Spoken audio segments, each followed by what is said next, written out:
Enumeration ಫಾರ್ಮಲ್ಲಿ ಘೋಷಣೆ ಅಂತ ಬರ್ತದೆ. ಆ ಘೋಷಣೆಯಲ್ಲಿ ನಾವು ಏಜಿಗೆ ಸಂಬಂಧಪಟ್ಟಂಗೆ ಹೇಳ್ತೀವಿ ಯಾವ ವರ್ಷ ಜನನ ಆಗಿದೆ ಅಂತ ಹೇಳಿ. ಇನ್ನು ಎರಡನೇದರಲ್ಲಿ ಏನು ಬರುತ್ತೆ, ನಾನು ಇತರೆ ಯಾವುದೇ ದೇಶದ ಪೌರತ್ವವನ್ನು ಪಡೆದುಕೊಂಡಿರುವುದಿಲ್ಲ ಅಂತ ಒಂದು. ಆಮೇಲೆ ಇನ್ನೊಂದು, ನಾನು ಮತದಾರರ ಪಟ್ಟಿಯಲ್ಲಿ ನನ್ನ ಹೆಸರನ್ನು ಸೇರಿಸುವುದಕ್ಕಾಗಿ ಅರ್ಜಿಯನ್ನು ಸಲ್ಲಿಸುತ್ತಿದ್ದೇನೆ ಮತ್ತು ನನ್ನ ಹೆಸರು ಯಾವುದೇ ಇತರೆ ವಿಧಾನಸಭಾ ಕ್ಷೇತ್ರ, ಲೋಕಸಭಾ ಚುನಾವಣಾ ಕ್ಷೇತ್ರದಲ್ಲಿ ಸೇರಿರುವುದಿಲ್ಲ ಅಂತ ಇದೆ. ಇನ್ನು ಕೊನೆಯದಾಗಿ, ಈ ಅರ್ಜಿಗೆ ಸಂಬಂಧಿಸಿದಂತೆ ಮೇಲ್ಕಂಡ ಹೇಳಿಕೆಯನ್ನು ಅಥವಾ ಘೋಷಣೆಯನ್ನು ತಪ್ಪಾಗಿ ಮಾಡಿದ್ದರೆ ಮತ್ತು ಅದು ತಪ್ಪೆಂದು ನನಗೆ ಗೊತ್ತಿದ್ದರೆ ಅಥವಾ ನಾನು ಸುಳ್ಳೆಂದು ನಂಬಿದರೆ ಅಥವಾ ಸತ್ಯವೆಂದು ನಂಬಲಾಗಿದ್ದರೆ ಜನತಾ ಪ್ರಾತಿನಿಧ್ಯ ಅಧಿನಿಯಮ 1950 31ನೇ ಪ್ರಕರಣದ ಅಡಿಯಲ್ಲಿ 1 ವರ್ಷದ ಅವಧಿಗೆ ವಿಸ್ತರಿಸಬಹುದಾದ ಅವಧಿಯ ಕಾರಾವಾಸದಿಂದ ಅಥವಾ ಜುಲ್ಮಾನೆಯಿಂದ ಅಥವಾ ಅವೆರಡರಿಂದಲೂ ದಂಡನೀಯನಾಗುತ್ತೇನೆಂದು ನಾನು ತಿಳಿದಿರುತ್ತೇನೆ. ಈ ರೀತಿ ಘೋಷಣೆ ಇದೆ ಅದು ಎನ್ಯುಮರೇಷನ್ ಫಾರ್ಮಲ್ಲಿ. ಸೊ ದಯವಿಟ್ಟು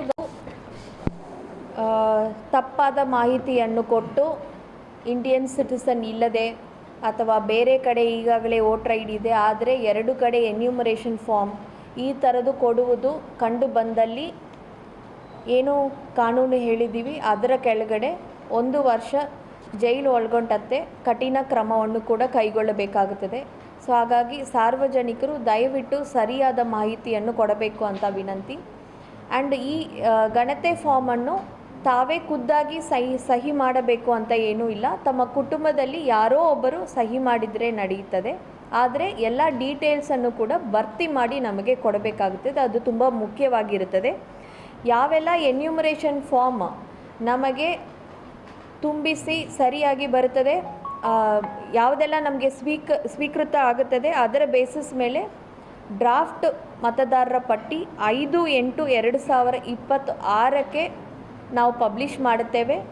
ಸೊ ಅದು ಆದ ಮೇಲೆ ಕ್ಲೈಮ್ಸ್ ಆ್ಯಂಡ್ ಅಬ್ಜೆಕ್ಷನ್ಸ್, ಈಗ ಯಾರೇ ಆದರೂ ಇವರು 2 ಕಡೆ ಮತದಾರರ ಗುರುತಿನ ಚೀಟಿಯನ್ನು ಇಟ್ಕೊಂಡಿದ್ದಾರೆ, ಆ ರೀತಿ ಕಂಪ್ಲೇಂಟ್ಸ್ ಏನಾದರೂ ಮಾಡಬೇಕು ಅಂತ ಹೇಳಿದರೆ ಅದಕ್ಕೆ 5/8 4/9/2026 ತನಕ ಅವಕಾಶ ಇರುತ್ತದೆ. ಇದರ ಬೇಸಿಸ್ ಮೇಲೆ ಈಗ ಎನ್ಯುಮರೇಷನ್ ಫಾರ್ಮಲ್ಲಿ ಒಂದು ವೇಳೆ ನೀವು ಮಾಹಿತಿ ಯಾವುದೇ ತುಂಬಿಲ್ಲ ಅಥವಾ ತುಂಬಿದ ಮಾಹಿತಿ ಸರಿ ಇಲ್ಲ ಅಥವಾ ನೀವು ಕೊಟ್ಟಿದ್ದ ಎನ್ಯುಮರೇಷನ್ ಫಾರ್ಮ್ ಮೇಲೆ ನಮಗೆ ಇತರರಿಂದ ಅಫಿಡವಿಟ್ ಜೊತೆಯಲ್ಲಿ ನಮಗೆ ಅಬ್ಜೆಕ್ಷನ್ ಬಂದಿದೆ ಅಥವಾ ನಾವೇ ಕೂಡ ಫಾರ್ಮ್ಸನ್ನು ಸ್ಕ್ರೂಟಿನಿ ಮಾಡಬೇಕಾದ್ರೆ ನಿಮ್ಮ ಮಾಹಿತಿ ಸಮರ್ಪಕವಾಗಿ ಇಲ್ಲ ಅಂದರೆ ಆವಾಗ ನೋಟಿಸ್ ಇಶ್ಯೂ ಆಗುತ್ತದೆ ನಮ್ಮ ERO AEROಗಳಿಂದ. ಸೊ ಅದಕ್ಕೆ ನೋಟಿಸನ್ನು ಡಿಸ್ಪೋಸ್ ಮಾಡುವ ಫೇಸು 5/8 ತನಕ ನಡೆಯುತ್ತದೆ.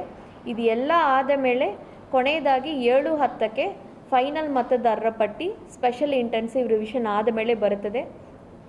ಇದಕ್ಕೆ ಕ್ವಾಲಿಫೈಯಿಂಗ್ ಡೇಟ್ ಏನಿದೆ 1/10/2026 ಅಂದರೆ 1/10/2026 ತನಕ ಯಾವ ವೋಟರ್ಸ್ ಹುಟ್ಟಿರ್ತಾರೆ, ಹೊಸ ಮತದಾರರು ಇರಬಹುದು, ಸೊ ಅವರೆಲ್ಲರೂ ಕೂಡ ಕ್ವಾಲಿಫೈ ಆಗ್ತಾರೆ. ಸೊ ಇದೆಲ್ಲ ಆದ ಮೇಲೆ ಈಗ 6/6/2026 ತನಕ ಏನು ನಮಗೆ ಫಾರ್ಮ್ 678 ಬರ್ತದೆ ಅದಷ್ಟನ್ನು ಕೂಡ ನಾವು ಪ್ರಾಸೆಸ್ ಮಾಡಿಬಿಡ್ತೇವೆ. ಅದಾದ ಮೇಲೆ ನಮಗೆ ರಿಸೀವ್ ಆಗುವ ಫಾರ್ಮ್ 6 ಸೇರ್ಪಡೆಗೆ, ಫಾರ್ಮ್ 7 ಮತದಾರರ ಪಟ್ಟಿಯಿಂದ ಕೈ ಬಿಡಲಿಕ್ಕೆ, ಫಾರ್ಮ್ 8 ಮಾಡಿಫಿಕೇಷನ್ಸ್ಗೆ ಏನೇ ಮಾಹಿತಿಯನ್ನು ಮಾರ್ಪಡೆ ಮಾಡಲಿಕ್ಕೆ ನಾವು ಫಾರ್ಮ್ಸನ್ನು ನಾವು ಇಟ್ಟುಕೊಳ್ತೇವೆ. ಅಗೈನ್ ಈ ಸ್ಪೆಷಲ್ ಇಂಟೆನ್ಸಿವ್ ರಿವಿಷನ್ ಆದ ಮೇಲೆ ತಿರ್ಗಾ ನಾವು ಅದನ್ನು ಪ್ರಾಸೆಸ್ ಮಾಡ್ತೇವೆ. ಸೊ ದಯವಿಟ್ಟು ಸಾರ್ವಜನಿಕರು ಎಲ್ಲರೂ ಕೂಡ 2025 ಮತದಾರರ ಪಟ್ಟಿನಲ್ಲಿ ಯಾರೇ ಇದೆ ನಿಮ್ಮೆಲ್ಲರಿಗೂ ಕೂಡ ಎನ್ಯುಮರೇಷನ್ ಫಾರ್ಮ್ ನಿಮ್ಮ ಕೈಗೆ ತಲುಪುತ್ತದೆ. ಸರಿಯಾಗಿ ಭರ್ತಿ ಮಾಡಿಕೊಡಿ. ಅಕಸ್ಮಾತ್ ನಿಮ್ಮ ಹೆಸರು ಬಿಡಬೇಕಾದ್ರೆ ದಯವಿಟ್ಟು ಆ ಡಿಕ್ಲರೇಷನನ್ನು ಓದಿಕೊಂಡು ಸಹಿ ಮಾಡಬೇಕಾ ಅಂತ ಯೋಚನೆ ಮಾಡಿ ಸರಿಯಾಗಿ ಸಹಿ ಮಾಡಿ. ನಿಗದಿತ ಸಮಯದಲ್ಲಿ ದಯವಿಟ್ಟು ನಮ್ಮ BLOಗಳ ಕೈಗೆ ಫಾರ್ಮನ್ನು ತಲುಪಿಸಿ ಅಥವಾ ನೀವು ಆನ್ಲೈನಲ್ಲಿನೂ ಕೂಡ ಫಿಲ್ ಮಾಡಬಹುದು.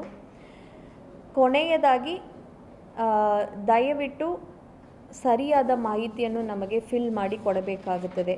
ನಿಮಗೆ ಯಾವುದೇ ದೂರುಗಳು ಬಂದಲ್ಲಿ BLO ನಿಮಗೆ ಫಾರ್ಮ್ಸನ್ನು ತಲುಪಿಸಿಲ್ಲ ಅಥವಾ ತುಂಬಿಸಿದ ಫಾರ್ಮ್ಸ್ ನೀವು ಕೊಟ್ಟಿದ್ದೀರಾ, ಅಕ್ನಾಲೇಜ್ಮೆಂಟ್ ಕಾಪಿ ಕೈಗೆ ಇದೆ, ಆದರೂ ಕೂಡ ನಿಮ್ಮ ಹೆಸರು ಪಟ್ಟಿನಲ್ಲಿ ಬಂದಿಲ್ಲ, ಈ ಥರ ಅಥವಾ BLO ನಿಮ್ಮ ಮನೆಗೆ ಬಂದು ಫಾರ್ಮನ್ನು ವಾಪಸ್ ಕಲೆಕ್ಟ್ ಮಾಡ್ತಿಲ್ಲ, ಈ ಥರ ಯಾವುದೇ ದೂರುಗಳು ಇದ್ರೂ ಕೂಡ 19 1950 ಈ ನಂಬರ್ಗೆ ದಯವಿಟ್ಟು ನಿಮ್ಮ ದೂರುಗಳನ್ನು ಸಲ್ಲಿಸಬಹುದು.